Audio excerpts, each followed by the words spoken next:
Greetings, Earthlings. Today, I am working on my latest commission, this hat. My homie wants to replicate the design, so I'm testing out the dimensions of the prototype. This is not going to be your average first step, next step tutorial video, so don't go inspecting instructions, okay? Don't expect me to tell you what I'm doing. Rather, join me on this experience. Sew with me, flow with me. Let's catch up a bit. Lately, I've been having to shift my mindset and reframe my narrative like a lot. I'm a new mom, and I'm a newlywed. So I've been kind of struggling to find balance in prioritizing myself and my creative work without neglecting my responsibilities. There have been times where I've approached my work feeling pretty burnt out, very tense, and a little frustrated about having to piece myself together just to get anything done.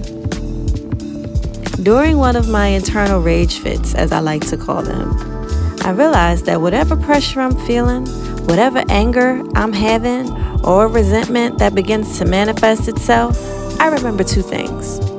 Number one, stress kills more than crack.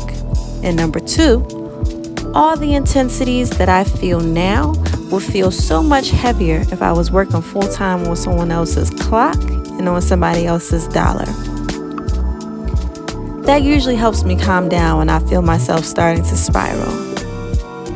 Then reality sets in, and I have to take several steps back and remember my blessings. Time, health, mental dexterity, emotional wellness, even having a family of my own to fuss about. One of the most important things I also realize is a huge blessing is my flexibility. The flexibility I have in my schedule to be able to create what my day is even going to look like. It's so easy to focus on what isn't going right, especially when you've planned out everything. You've mapped out everything to a T. But the time that I spend obsessing over things that go wrong have been significantly decreasing. I give myself about a minute or two to process and formulate a new plan, and then I execute. And for that, I have my 16-month-old daughter to thank. Because she has no concept of time, she has no type of patience, so everything has to be done expeditiously when dealing with her. I can honestly say that the window of lamenting has significantly shortened because these kids do not care about your woes. Cause look, bring the juice, the tickles, and be ready for the 100th game of peekaboo, and you better do it with a smile. Okay? Okay. But I'm not gonna go too far into that. I am absolutely enjoying where I am in life, but that does not mean I don't have to experience disappointment or frustration when things start to feel a little bit unsettling. I've just had to develop healthy ways to cope with the changes of life, especially now that somebody's watching me 24/7. Something else that I'm learning? Your child's scrutiny is way worse than any internet troll that has escaped from the fiery depths of the holes they crawl out of just to admonish you. So, I'm not going to get caught up in what other people think. It's more important to me how the people that I love view me.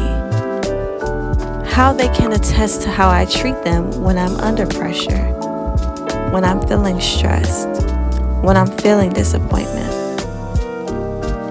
So that's what I've been working on. Let this be a reminder to you. Figure out different ways to cope with the cycles of life. Remember your blessings. If you have a hard time remembering them, start with something simple, like your 5 senses. Having a roof over your head.